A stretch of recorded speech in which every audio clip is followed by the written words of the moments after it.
एक बार एक लड़का था, स्वभाव से बहुत ही मासूम और भोला। उसके घर में नित्य प्रतिदिन पूजा अर्चना हुआ करती थी, जिसे वह रोज ही बड़े गौर से देखा करता। मासूम था इसलिए घर में पूछा करता था कि ईश्वर कैसे दिखते हैं, वे कहाँ रहते हैं, क्या क्या क्रियाकलाप करते हैं। इस तरह वह रोज ही पूजा के बाद अपने घर पर पूछा करता। जैसे जैसे दिन बीतते जाते, उसके मन में ईश्वर को देखने और उनसे मिलने की तीव्र उत्कंठा उत्पन्न होती ही जाती। एक दिन वह बालक एक बड़े धार्मिक आयोजन में सम्मिलित होने अपने घर वालों के साथ एक भव्य मंदिर में गया।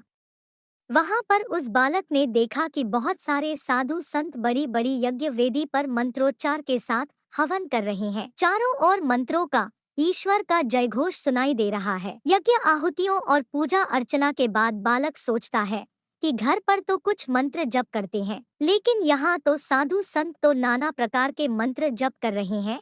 जरूर इन्होंने ईश्वर को देखा है।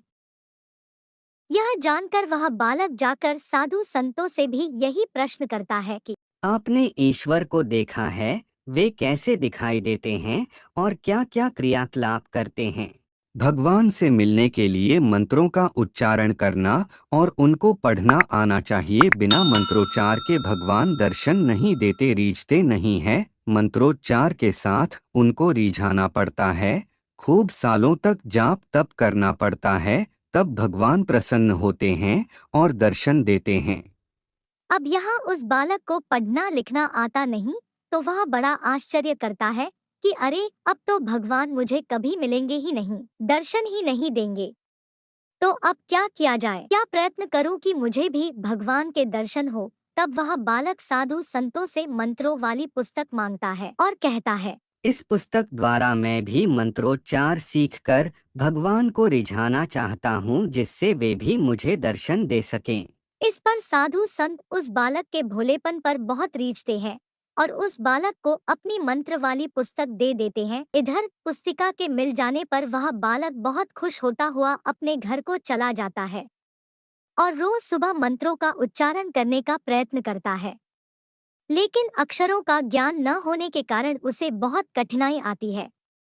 साल भर तक भी सिर्फ अ आ ई जैसे पूरे वर्णमाला के शब्द ही सीख पाता है।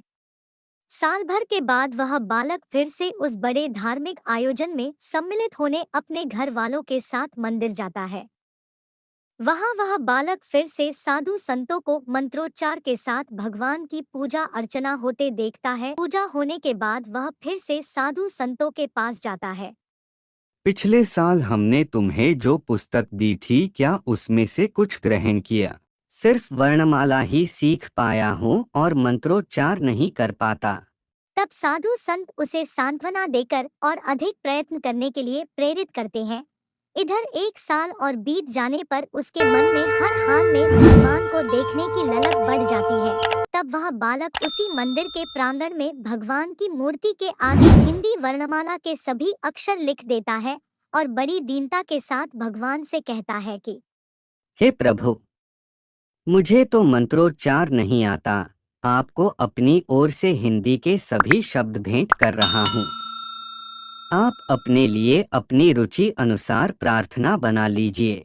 उसके ऐसा कहने मात्र से ही तत्क्षण भगवान प्रकट हो गए और उस मंदिर परिसर में उपस्थित सभी श्रद्धालु उनको देख हतप्रभ रह गए। मुझे तो साधु संतों ने कहा कि आपको रिझाने के लिए खूब जप करना पड़ता है, सालों साल लग जाते हैं, तब आपके दर्शन होते हैं।